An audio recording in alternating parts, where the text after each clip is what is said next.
Hello tout le monde, j'espère que vous allez tous et toutes très bien. Aujourd'hui on se retrouve pour parler de la nouvelle Cremated Palette de Jeffree Star. Bien évidemment, comme d'habitude, si vous voulez tout de suite aller voir les looks, eh bien je vous laisse la minute par là ou par là, je verrai. Et si jamais parler de cette palette vous intéresse ainsi que mon avis, eh bien je vous laisse regarder la suite. La nouvelle palette de Jeffree Star est sortie aux États-Unis il y a environ, je dirais 3 semaines, un mois, un peu plus peut-être. Et les gens ont très vite été partagés entre le scandale mais finalement pas trop. En effet, pour ceux qui ne le savent pas, le nom de la palette signifie incinéré. Donc pour certains, c'est vrai que ça a pu beaucoup choquer, mais à la fois je trouve que ça correspond tellement à Jeffree Star que c'est pas si choquant que ça. En tout cas, le packaging est très joli, je trouve ça super joli en fait, les lettres découpées comme ça. Et quand on ouvre la palette, eh bien on tombe sur l'objet en question. Et là, je dois vous avouer que je suis relativement surprise quand même, parce que c'est vrai qu'on retrouve nulle part le nom de la palette, si ce n'est sur la tranche comme ça, donc à la fois c'est bien et pas bien, parce qu'on peut la ranger du coup comme un livre dans ce sens. Mais c'est vrai qu'on n'a pas forcément l'habitude d'avoir une palette en fait sans rien dessus à part une photo. Mais en tout cas, la photo est vraiment très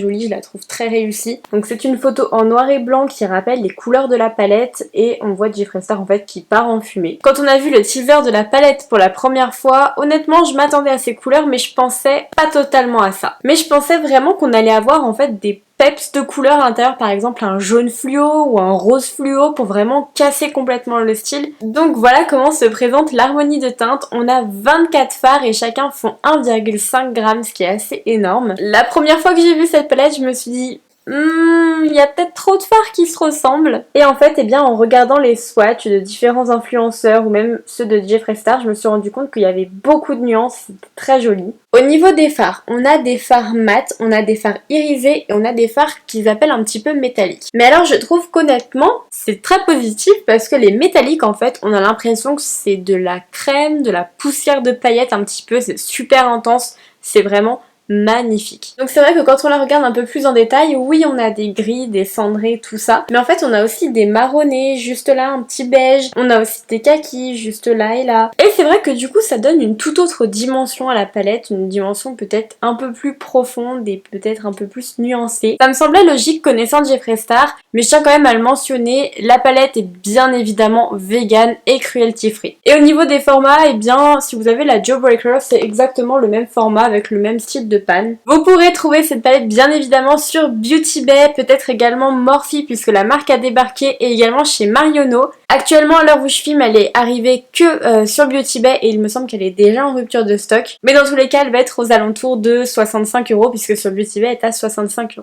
Et maintenant pour ceux que ça intéresse, on va passer à mon avis sur cette palette. Comme je l'ai un petit peu mentionné tout à l'heure, la première fois que j'ai vu l'harmonie, je me suis dit oula non. Et en fait, du moment que j'ai vu les swatchs, je me suis dit oh my god. Donc clairement, j'attendais impatiemment qu'elle arrive en France. Et croyez-moi que quand Beauty Bay a annoncé sa sortie samedi à 19 h, j'étais la première. Je connaissais un petit peu la qualité des fards Jeffree Star et je l'attendais un petit peu au tournant sur cette palette. Et là, très bonne surprise, j'adore infiniment vraiment la texture des fards, comment ils se travaillent, leurs couleurs, leurs dimensions qui se révèlent au fur et à mesure qu'on les travaille, c'est assez impressionnant. Honnêtement, j'avais aucune palette qui a cette harmonie-là, en fait, uniquement. Oui, bien sûr, on a des teintes grisâtres dans quelques palettes, mais clairement, on n'a presque jamais vu ce genre de choses. Et d'un côté, ça me faisait peur, parce que je me suis dit, est-ce que ça va vraiment m'aller? Et très franchement, pour être très transparente avec vous, c'est peut-être l'une des palettes de Jeffree Star que je vous recommande le plus. J'aurais jamais cru dire ça un jour d'une palette avec ces teintes-là. Coup de cœur, quoi. Quand je vois la palette comme ça, je la trouve juste hyper inspirante, on a des tonnes de looks à faire. Limite, je voulais vous en faire encore plus que 3 parce que vraiment, il y a des tonnes et des tonnes de possibilités, on s'en rend pas compte. Et en fait, une fois qu'on commence à jouer avec, mais c'est vraiment... c'est ouf. Et pour vous dire même la vérité, c'est que j'ai vraiment du mal avec les smokies, j'ai vraiment du mal à en faire sur moi. À chaque fois, j'ai l'impression que ça fait des taches, ou c'est trop clair, ou c'est trop foncé, etc.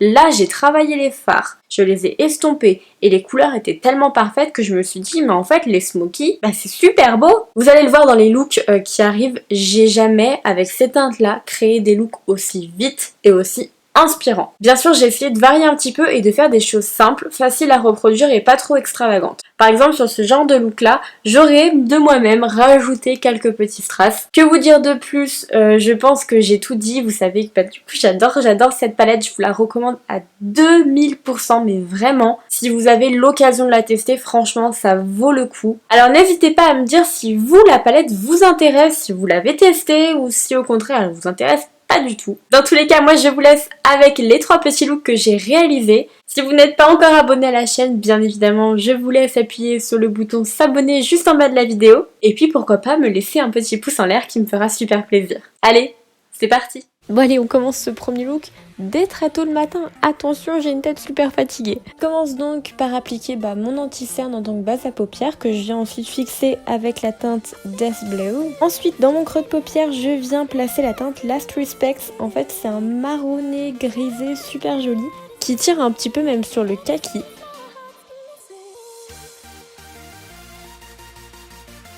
Ensuite, pour venir estomper cette teinte, je prends la teinte Obituary. Et en fait, je viens la placer sous mon arcade sourcilière pour fondre les deux teintes ensemble. Ensuite, je prends la teinte Inheritance. Cette fois, là, on est sur un vrai kaki qui a quand même des sous-tons un petit peu grisâtres. Et je viens donc accentuer mon coin externe avec pour vraiment avoir un effet très fumé. Ensuite, j'abandonne les pinceaux et je passe au doigt. Vous allez voir, c'est super facile d'application.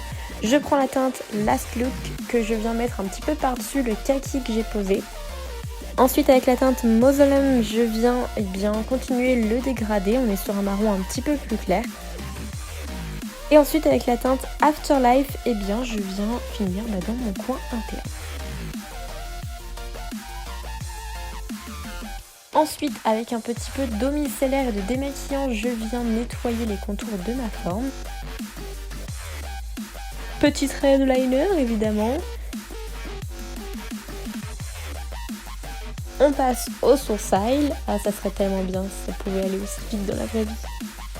Et ensuite, je passe à mon teint. Je vous le montre juste une fois dans la vidéo. Comme ça, vous verrez un petit peu ce que je fais. C'est à peu près la même chose pour tous les looks.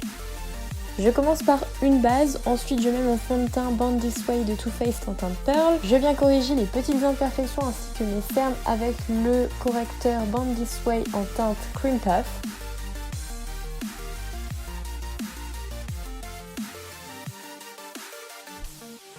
Je poudre ensuite avec la poudre Kiko matifiante. Ensuite, je prends un bronzer de chez By Terry. Je sais pas du tout s'il est encore disponible, il me semble que non. C'était une CC Powder de l'année dernière. Ensuite, je prends le blush dans ma palette Cheerleader de Benefit qui est la teinte California. Bien évidemment, qui s'en serait douté que je prends cet highlighter, le Blinded by the Light de Too Faced. Et ensuite, on va pouvoir passer au ras de cils inférieur. Donc, je reprends la teinte Inheritance que je place dans le coin externe de mon ras de cils inférieur. Je continue mon dégradé avec Last Respect.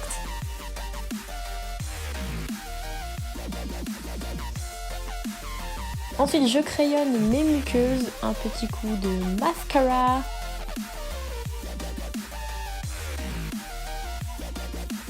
Et n'oublions pas les faux cils, bien sûr. J'avais envie de quelque chose d'assez simple au niveau des lèvres, donc j'ai juste pris un rouge à lèvres Charlotte Tilbury légèrement orangé. Pour illuminer le coin interne, je prends la teinte Diamond Ashes. J'adore cette teinte, je vous le dis à chaque fois, parce qu'en fait j'ai l'impression que dans les palettes maintenant on a beaucoup ce genre de texture, ça fait un peu comme de la neige. Ensuite, un petit coup de spray fixateur Farsali que j'adore. On détache les cheveux, on les lisse, hop hop hop, et on change de tenue. Tada! C'est quand même plus joli, c'est plus sympathique. Donc voilà, pour ce look, on est vraiment sur quelque chose de très lumineux, qui tire sur le kaki. C'est vraiment très simple, très joli, super rapide à réaliser. Allez, deuxième look. Il fait clairement super chaud, j'attache mes cheveux et oups. Je commence donc par bien sûr mettre mon anti-cerne sur mes paupières mobiles et je viens le poudrer avec la teinte Death Blow. J'insiste vraiment sur l'arcade sourcilière. Ensuite je prends la teinte Rip. RIP que je viens mettre donc dans mon creux de paupière et que je viens commencer un petit peu à étendre légèrement vers l'extérieur.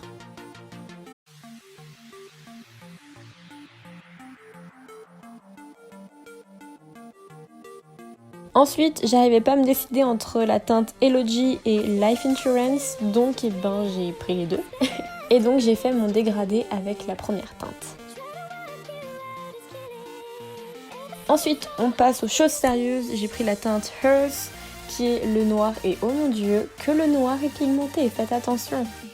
Donc vous l'aurez compris, on part sur un smoky assez basique, assez classique, mais on vient quand même pimenter le tout avec la teinte Angel of Death, qui est un noir pailleté avec des petites paillettes en fait argentées. C'est juste somptueux, on vient le placer par-dessus le noir mat. Et pour toujours plus de lumière, eh bien, je viens mettre la teinte Pale Bearer. Pale Bearer quoi. Hop hop, en 2-2, je fais mon teint, c'est quand même mieux, les sourcils. Et ensuite pour le ras de cils inférieur, eh bien, je reprends la teinte Hers, donc le noir, que je place bien sur tout le ras de cils inférieur. J'essaie de vraiment suivre la continuité de la ligne supérieure. Ensuite, je viens dégrader comme tout à l'heure avec les teintes Elogy et Life Insurance. Et enfin, dans le coin interne, évidemment, je prends la teinte Diamond Ashes. Un petit coup d'highlighter un peu partout de chez Karl Lagerfeld ainsi que sous l'arcade sourcilière. On crayonne la muqueuse ensuite supérieure et inférieure. Un petit coup de mascara qui est toujours celui de chez Karl Lagerfeld.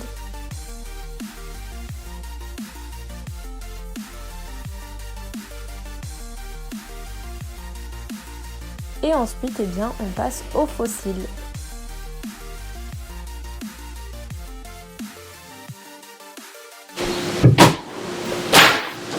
Alors, oulala, oulala, là il y a le chantier là. C'est joli. C'est une nouvelle palette. Ça fait pas trop, mais c'est joli comme ça. C'est pas grave si on part et on fait le bordel. Après cette interruption, j'ai fini de poser mes faux cils et on passe avec un gloss très transparent. Je voulais quelque chose de très neutre au niveau des lèvres. Ensuite, on passe à la coiffure parce que clairement, on peut pas rester comme ça. Et là, je trouve qu'on a un look vraiment super cute, à la fois hyper rock mais hyper mimi. J'ai adoré, vraiment. Je crois que si je devais choisir un seul des trois looks, c'est vraiment celui-là, mon préféré. Je le trouve juste canon. J'adore le smoky. Je trouve ça vraiment trop joli. Et franchement, c'était super rapide à faire.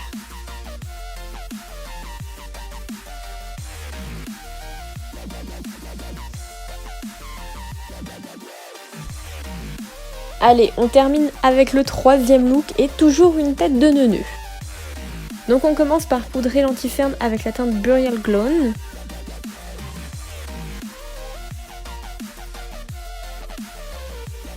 Pour enchaîner ensuite avec la teinte Solemnly Swear, que je viens mettre en fait dans tout le creux de paupière sans trop éteindre la matière.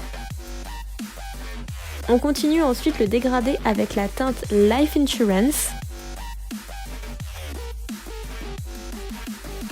Finalement, j'ai trouvé que c'était pas assez foncé au niveau du creux de paupière, donc j'ai repris la teinte Solemnly Swear et je suis venue intensifier.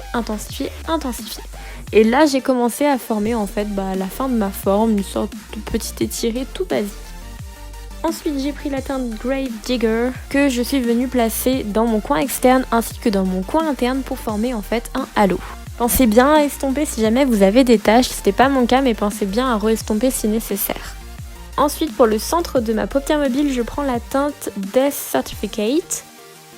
Par-dessus mon coin interne et mon coin externe, pour faire une transition, en fait, je viens mettre la teinte Mortuary Bottician. Et clairement, les noms du Fresta, va falloir simplifier là. Et je viens donc la placer pour créer mon dégradé. Ensuite, je prends la teinte Pale Bearer. Je viens la placer bien au centre. En fait, le but, ça va être d'avoir un dégradé parfait avec une zone très lumineuse au centre de la paupière. C'est pour ça que je termine avec la teinte Diamond Ashes que je viens légèrement placer au centre.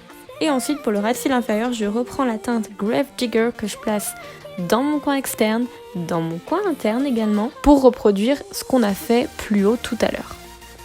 Ensuite, je prends la teinte Pale Bearer que je viens placer au centre. Et ensuite je prends un petit peu de noir que je viens placer limite au ras de cils supérieur si vous voulez juste un tout petit peu intensifier. Et ensuite je prends mon liner de chez Too Faced, le Better Than Sex, mais je ne fais pas une virgule classique, je m'arrête vraiment net. Et en fait avec un petit pinceau boule comme vous le voyez, je reprends la teinte noire Hearth et je viens fondre ce bout de liner avec le reste pour qu'il soit fondu dans le make-up et c'est juste trop joli. Mascara, faux cils, hop. Et parlons lèvres, j'avais envie de changer. J'ai donc pris un rouge vif framboise trop joli. C'est la teinte Cheerleader de chez Huda Beauty, trop jolie. On enlève ces fichues tresses qui sont complètement défaites. Et voilà pour le troisième et dernier look. J'espère qu'il vous plaît, je le trouve aussi super joli. J'ai vraiment adoré utiliser cette palette, je vous la conseille infiniment. En attendant, je vous laisse avec les bloopers, je vous fais de gros bisous. Pensez bien à vous abonner. Bisous, ciao. Faut que j'aille faire pipi. Ça me semblait léger. Ça me semble. N'importe quoi. Ça me semble. Putain. Mets un peu ça va te détendre. Ça me semblait logique, connaissant Jeffree Star. Satisfaite. Pourquoi tu me fais ça, toi? Alors, t'as commencé combien de fois ta phrase? Finito.